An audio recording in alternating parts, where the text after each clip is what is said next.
네, 장기용입니다. 혹시 이 사진 본 적 있으신가요? 부동산에 관심 있는 분들은 봤을 것 같은데 KT 에스테이트라는 곳에서 KT그룹 산하의 부동산 개발 회사에서 만든 자료인데 뭐 부동산 계급도라고 참 우리나라 사람들 등수 나누기 좋아하는 것 같아요.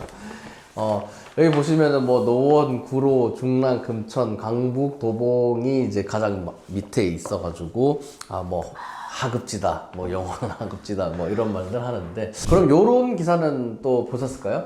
서울 집값 다 올랐는데 노동왕 등 외곽지는 빠졌다. 뭐 서울 아파트값 상승, 강남 3구가 주도한다. 근데 노동왕은 마이너스다. 참 노동왕이 뭔가 이렇게 단어 노도강 지역에 사는 분들은 이 단어 지은 놈 누구냐고. 근데 뭐 금관구 뭐 이런 식으로 비슷한 단어들도 있는데 사실 뭐 금관구보다 뭔가 노도강 싹 입에 감기니까 더욱더 좀 외곽지 취급을 받는 것 같아요.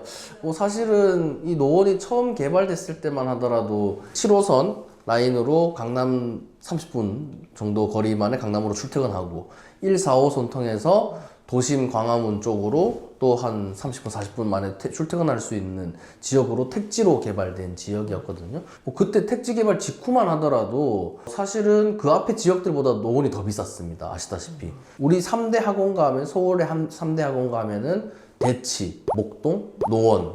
그죠? 이렇게 세 군데를 꼽은 지역 그 시절도 있었으니까요. 그런 노원, 도봉 이 지역이 사실 최근에 많이 이제 아파트가 낙후되고 그리고 또 강남과 그리고 종로, 광화문 그리고 노도강 사이의 그 지역들 있잖아요. 뭐 중구, 종로구, 동대문구, 뭐 성북구 이런 지역들이 사실은 재개발 재건축이 엄청 많이 진행이 됐죠. 그러다 보니까 예전에 뭔가 출퇴근하기 편한 지역면서도 깔끔하게 아파트가 지어져 있고 중계동 은행 사거리를 중심으로 해서 거대 학원가도 있는, 그래서 애 키우기 좋고 출퇴근하기 좋고 해서 되게 가치 있는 지역으로 평가받았던 노도강 지역이 상대적으로 가치가 떨어지게 되는 결과로 이어졌던 것 같습니다. 지금 동대문, 그다음에 성북구 이쪽으로 가보면은 뭐 엄청 재개발 재건축 활성화되어 있고 지금 이제 신축 아파트들 막 계속 들어서고 있잖아요. 뭐 이문 뉴타운, 뭐 그다음에 기름미안 뉴타운, 이런 뉴타운들 다 준공이 돼가지고 아파트 밀집 지역이 되고 있는 반면에 노원, 도봉 이쪽 지역들은 이제 아파트가 벌써 30년 넘는 아파트들이 재건축을 기다리고 있는 상황이죠. 그러면은 노도광은 영원히 그럼 이제 하급지로 전락하게 되는 걸까? 그런 고민들을 노도광 지역분들이 특히 많이 하는 것 같아요. 그래서 노도광은 비상할 수 없나? 사실 이 이야기를 하기 전에 서울이라는 도시의 도시 경쟁력 그리고 미래 성장 동력에 대해서 좀 이야기할 필요가 있을 것 같아요. 서울을 포함해서 도시가 가지는 매력이라는 게 있잖아요. 그죠? 도시의 경쟁력이라고 하면은 도시의 매력, 그다음에 도시의 경제력, 그다음에 도시가 가지고 있는 여러 가지 인프라, 이런 것들이 도시의 경쟁력의 핵심 요인이 될 건데, 일단 경제력 수준을 한번 볼까요? 이거는 이제 도시 단위는 아니고 도시권이라고 하죠. 이 대도시를 중심으로 해서 위성도시까지 포함을 한 기준인데, 명목 GDP 기준으로 보면은 도쿄 2.1조에 4,100만의 인구가, 도쿄 자체로만 보면 한 1,500만 정도 되고요. 도쿄도를 하면 한 3,500만, 영양까지 합치면 4,100만의 인구가 2.1조 원의 원이 아니고 달러입니다. 2.1조 달러에 이르는 GDP를 생산하고 있고요. 뉴욕, 미국 대단해요. 로스앤젤레스, 시카고, 동부, 중부, 그다음에 서부까지 대도시들이 전부 보면은 1조에서 그죠? 7천억 달러 GDP를 생산해내는 지역들 가지고 있고, 유럽으로 가보면은 런던, 파리 정도겠죠. 근데 런던 이제 요새 브렉시트 때문에 좀 어려움을 겪고 있는데, 파리는 요즘에 라데팡스라는 신도시 만들어내고, 그죠? 기존 도심들도 N분 도시라고 해서 도시 계획을 또 전면 수정하고 개발해 나가면서 또 경쟁력을 갖춰가고 있는 것 같습니다. 그러고 나면은 중국으로 와서 상하이, 베이징 정도, 일본 서부의 오사카, 그죠? 그리고 우리 서울도 서울 자체 인구 1,000만, 경기권까지 합쳐서 2,500만의 인구가 8천억 달러에 이르는 GDP를 생산하는 세계 10대 도시 중에 하나로 포함되어 있습니다. 경제력은 우리가 말할 것도 없이 큰 도시다. 우리 주변에 도쿄 있고 베이징 있으니까 뭔가 그래 보이는데, 사실 서울이 베이징보다도 GDP 생산량이 높은 도시다. 엄청 큰 도시인 거예요. 경제력이 엄청 있는 도시고 그만큼 경쟁력이 있는 도시입니다. 그럼 다시 그 인프라 이야기 좀 해볼까요? 우리 서울 하면은 뭐가 딱 떠오르시죠? 교통. 물론 이제 뭐 출퇴근 시간에 교통 지역도 떠오르지만은 여러분 그 세계 여행 가 보시면은 서울만큼 지하철 잘 돼 있는 곳 찾아볼 일이 있던가요? 그죠? 엄청 불편하거든요. 서울 딱 갔다 오시면 딱 하는 말이 지하철은 이제 서울이 1등이다. 그죠? 그 정도로 서울이 촘촘하게 지금 1호선부터 9호선, 그 다음에 신안산선, 지금 뭐 각 또 중간중간에 뭐 우이신설선 포함해서 여러 가지 경전철들 엄청나게 지금 들어서 있고, 그죠? 서해선 공사 계속 하고 있고, 그리고 이제 뭐 이제 GTX까지 생기면은 뭐 진짜로 거대한 우리 뭐 거의 개미 수준이죠. 땅굴 왕국, 진짜 땅굴 파는데 여기 북쪽에 있는 북한만 유명한 게 아니라 우리나라도 땅굴 파는데 재주가 있는 것 같다. 한민족이 땅굴 파는데 좀 재주가 있는 것 같아요. 그럼 교통 인프라 좋죠. 그다음 매력인데 서울과 글로벌 대도시 비교를 해본다면은 우리가 경제력, 인구 이런 부분에서는 뒤처지는 게 없다. 그죠? 그러면은 특색이라고 이야기했을 때, 자, 서울 지도를 한번 보겠습니다. 서울 지도를 보시면은, 여기 뭐, 보이시죠? 뭐가 보이죠? 서울특별시가 보여요. 서울특별시가 보이고, 주변으로 뭐가 보이죠? 이게 산들이 보이죠, 산. 아, 네. 북한산, 도봉산, 그죠? 여기 쪽으로 가면 네. 용문산, 관악산, 네. 불암산, 수락산. 그리고 또 뭐가 보이죠? 우리의 자랑스러운 한강이 보이죠. 한강 강폭이 어느 정도 되는지 알고 계세요? 한강 강폭이 좁은 곳이 720m, 넓은 데는 1km가 넘습니다. 강폭이, 강 길이 아니고요. 폭이. 웬만한 강 길이만 하죠. 어마어마한 큰 강이고요. 서울 정도의 대도시권에서 이 정도 강을 끼고 있는 도시가 한 군데도 없습니다. 대단한, 그래서 한강공원이 그렇게 유명해진 것 같아요. 거기다가 서울은 또 다른 도시들과 비교했을 때 역사가 엄청 길죠. 우리 지금 송파구에 가면 뭐 있죠? 무슨 토성 있죠? 몽촌토성, 풍납토성 있잖아요. 그죠? 네. 백제, 위례, 지금 우리 위례 신도시 들어보셨죠? 위례성이라고 그러죠. 삼국시 때 위례성이라고 불렸었고, 그래서 되게 이 한강 유역을 차지하기 위해서 각축전을 벌였잖아요. 그죠? 그래서 이 한강 유역을 차지할 때마다 뭐 신라 전성기, 백제 전성기, 고구려 전성기, 국사 배우실 때 기억나실 겁니다. 그런 역사가 있고요. 그 다음에 고려 시대에 와서도 남경이라고 불릴 정도로 중요한 도시로 했었고, 조선시대 때부터는 수도로서 500년, 우리 지금 대한민국만 하더라도 지금 이제 벌써 거의 70년, 80년 다 돼가죠. 80년 합치면 조선 수도로만 600년 넘는, 그죠? 시간을 우리가 서울이란 도시가 지탱해 왔다. 미국 자체 역사가 200년 조금 넘죠. 그러니까 그렇게 생각하면 어마어마한 역사를 가지고 있는 도시인 거예요. 그죠? 그 다음에 높은 산으로 둘러싸인, 지금 우리 아까 그 10대 도시들 보시면은 다 평야에 만들어진 도시들이에요. 근데 서울은 차 타고 한 10분, 15분, 20분 정도만 가면은 600m, 700m, 800m 산들이 줄비하죠. 뭐 조금 더 나가면 1000m 규모 산들도 있고. 이게 되게 독특한 이 세 가지를 서울이 다른 도시에 없는 세 가지를 가지고 있다는 겁니다. 그러면은 우리는 어떻게 해야 될까? 당연히 이 세 가지를 얼마나 잘 활용해서, 그죠? 외국인들이 또 찾아오고 싶은, 가볼 만한, 그리고 저 도시에서 뭔가 좀 즐길 만한 거리로 삼는다면은 그게 또 하나의 도시 경쟁력이 될 수 있겠죠. 그죠? 그러면은 노도강의 지리적 입지는 어떨까?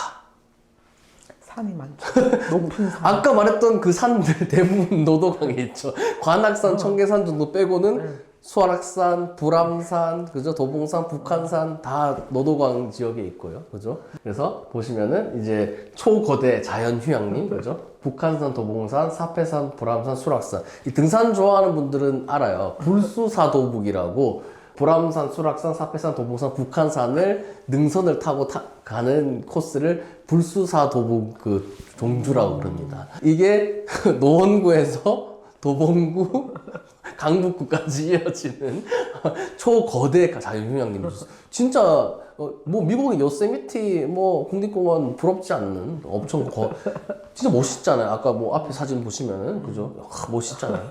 거기다가 도심 수변 산책로도 잘 갖춰져 있죠. 우리는 한강만 알고 있지만은 중랑천 있죠. 그다음 노원구에 뭐가 흐르죠? 당현천 흐르고 강북구에 우이천 흐르죠. 세계천변 가보면은 진짜 예뻐요. 산책하기 좋고 한강은 이제 옆으로 큰 강이 있고 그 옆을 가는 느낌인데 중랑천, 우이천, 당현천은 왔다 갔다 할 수 있고 그죠? 청계천 같이 그런 느낌으로 잘 갖춰져 있고요.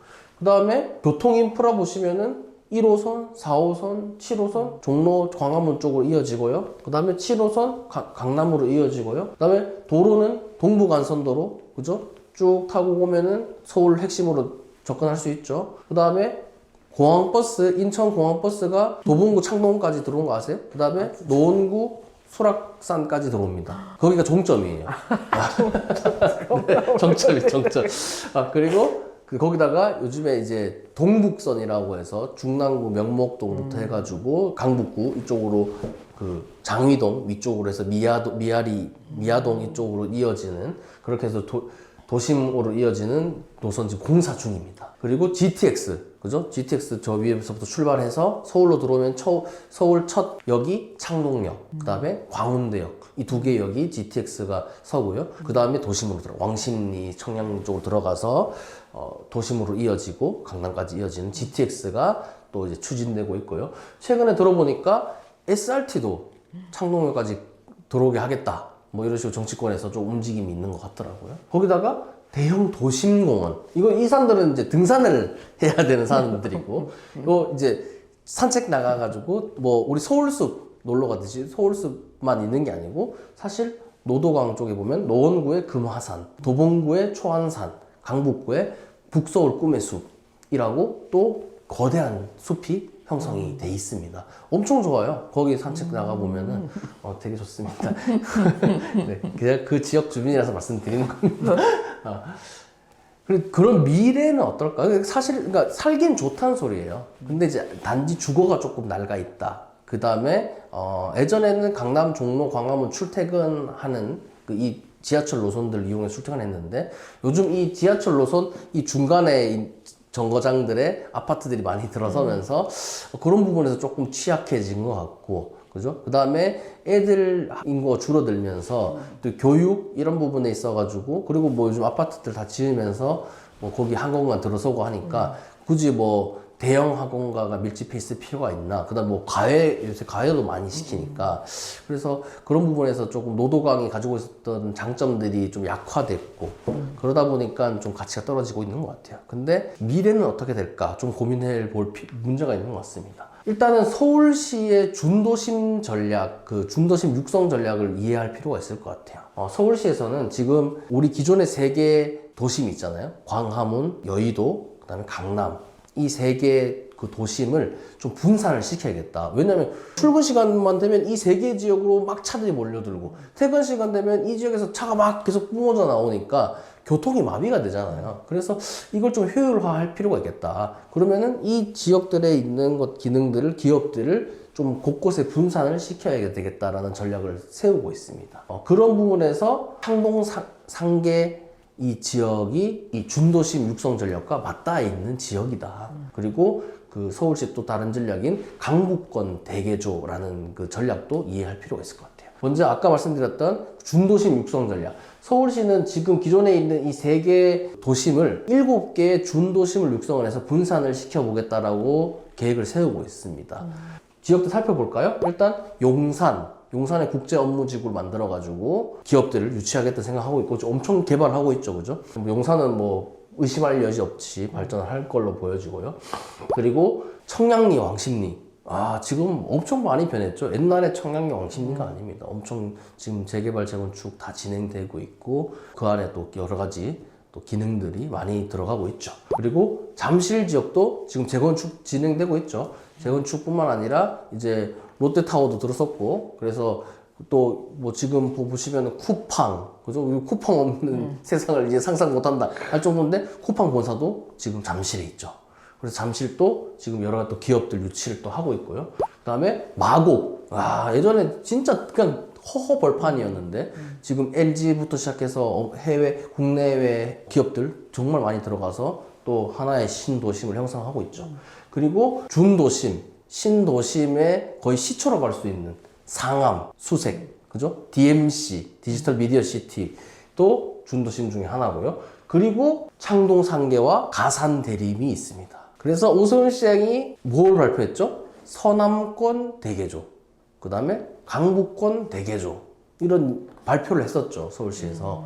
그러니까 사실 이 지역들은 이제 거의 개발이 완료돼 가거나 완료된 지역이고 가만 놔둬도 이제 개발이 진행될 지역이고 서울시에서 행정적으로 또 집중해서 개발하겠다고 선포한 지역이 바로 가산대림과 창동상계라는 겁니다. 그리고 그 사이에 또 12개의 지역 중심 지역을 만들어서 이 3개 도심과 7개 준도심을 보완할 수 있는 기능을 넣겠다라고 서울시에서 추진을 하고 있습니다. 그러니까 노원도봉이 있는 창동상계 지역은 앞으로 서울시에서 준도심으로 육성하고자 하는 지역이다라는 걸 알 수 있는 거죠. 그 다음에 강북 전성시대, 서울 오세훈 시장이 다시 강북을 개발하겠다 해서 발표를 했던 지역인데요.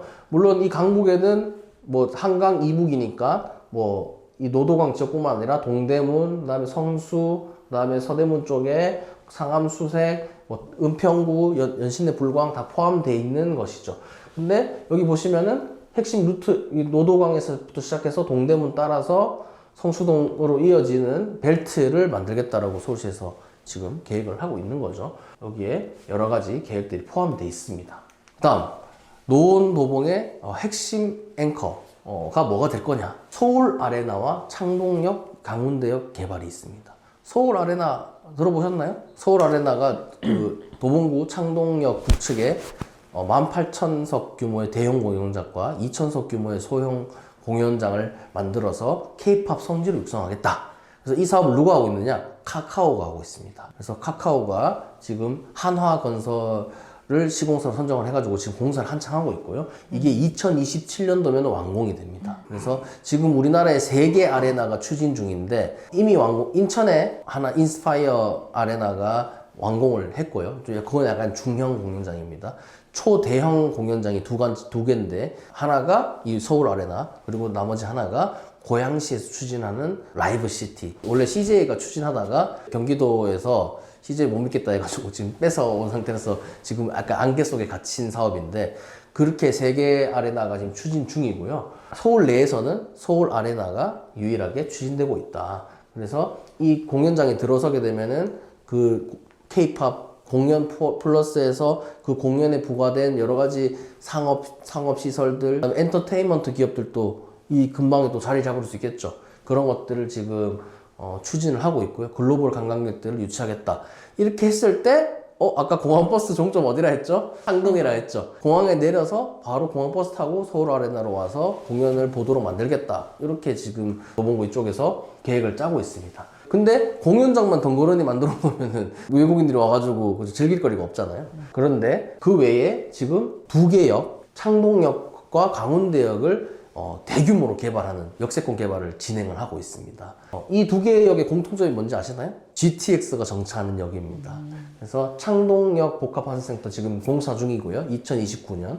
광운대 역세권 개발 2028년에 완공이 될 예정입니다. 광운대 역세권 개발은 HDC 현대산업개발이라고 아이파크 짓는 건설사 아시죠? 그 건설사가 본사를 일로 옮겨옵니다. 옮겨오고 호텔, 레지던스, 아파트 이렇게 지어서, 아파트는 얼마 전에 분양을 했고요. 완판이 됐습니다. 34평 14억에 완판이 됐고, 그렇게 해서 지금 여기 업무시설, 상업시설, 그 다음에 환승시설을 짓겠다라고 하고 있는데, 그렇게 되면은 교통인프라, 쇼핑, 엔터테인먼트 같은 여러 가지 통합시설들이 여기 갖춰지게 되는 거죠. 그러면 서울 아레나와도 서로 소통할 수 있는, 영향을 끼칠 수 있는 그런 시설들로 들어오게 될 거라고 기대하고 있습니다. 거기 플러스해서 창동과 상계동 사이에 창동 차량기지라고, 원래 지하철들이 이제 영업 끝나면 들어가서 이제 수리도 하고 하는 그 기지가 있었어요. 그 기지가 이제 경기도로 이전이 됩니다. 남양주랑 의정부 둘 중에 하나로 지금 검토를 하고 있는데, 그게 이전이 되면은 여기에 서울시에서 또 기업을 유치를 하겠다라고 계획을 세우고 있습니다. 일단 2가지 안이 검토되고 있는 걸로 제가 파악을 하고 있는데, 메디컬, 바이오 기업들을 유치를 해서 여기 이제 오타 났네.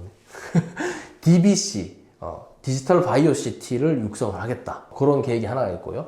서울 아레나와 연계를 해서 엔터테인먼트 산업, 그 다음에 호텔, 그런 관광업을 유치를 해보겠다라는 두 가지 계획이 지금 되고 있는데, 기업 유치가 생각보다 지금 아직 진척이 별로 없어가지고 주민들이 많이 기대를 하고 있는 상황입니다. 자, 그러면은 이런 것들이 개발이 완료됐을 때 노도광은 어떤 위상을 갖게 될까? 제가 생각했을 때는 콘텐츠와 기존에 가지고 있는 자연이 결합된, 쉽게 말해서 헬스케어와 이 문화, 컬처가 시너지를 발휘하는 지역으로 발돋움을 할 수가 있을 것 같다 라는 생각을 합니다. 서울 아레나를 중심으로 한 K 컨텐츠, 그죠? 근데 K 컨텐츠에는 K-팝, 서울 아레나 K-팝도 있지만은 아까 제가 보여드렸다시피, 그죠? 우리 서울이 가지고 있는 자연 경관, 환경, 이거를 노도광이 제일 잘 가지고 있거든요. 그죠? 서울의 대표적인 경관을. 그것들이 다 K 컨텐츠가 될 수 있겠죠. 플러스해서 이 산과 하천이 가지고 있는 자연 치유력. 1000만이 넘는 대도시에 왔는데, 뉴욕 가면 막 쥐 바글바글하고 난리도 아니잖아요. 근데 서울 와보면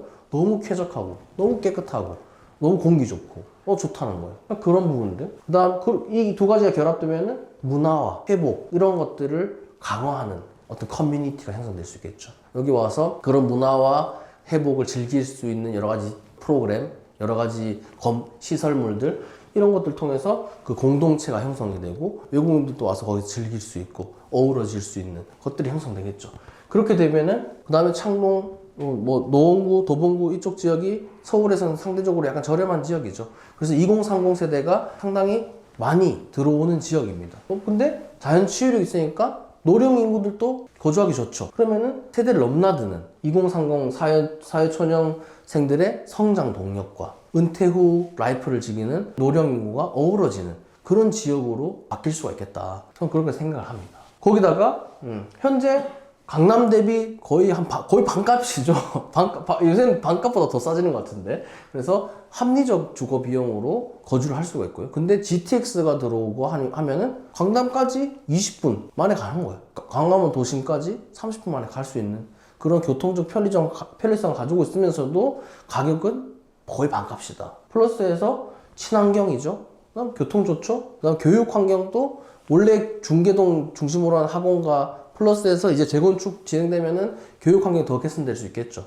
그런 부분들을 감안을 하면 신혼부부들의 정착지이면서 보육 환경을 갖춘 지역으로 또 만들어질 수 있는 거고요. 그 다음에 여러 가지 재개발, 재건축. 그 다음에 아까 전에 창동역 개발, 광운대역 개발, 그 다음에 서울 아레나 개발, 지금 그 외에도 뭐 농협 하나로마트 대형 부지가 있거든요. 거기 또 개발, 여러 가지 개발들이 진행되면은 가치가 상승할 수 있는 잠재력이 아주 풍부하다. 이렇게 볼 수 있을 것 같습니다. 그리고 노도강 지역이 너무 하락한다. 뭐 이런 기사들이 많은데, 노도강 지역이 워낙 아파트가 많아요. 지금 서울에서 가장 아파트가 많이 밀집해 있는 지역인데, 이 아파트들이 노후화되고 있어가지고, 지금 사람들이 지금은 노도강이 조금 뒤처진다 생각할 수 있는데, 제가 말씀드렸던 이런 것들이 충분히 앞으로 개발이 되고 이제 완료가 되면은, 그리고 재개발 재건축이 본격화되면 다른 지역보다도 훨씬 상승 잠재력이 충분한 지역이다. 그러니까 노도강에 살고 있는 분들 너무 걱정하지 마시고 여러분들의 투자 판단이 틀리지 않았다는 걸 한번 지켜보시면 좋을 것 같습니다.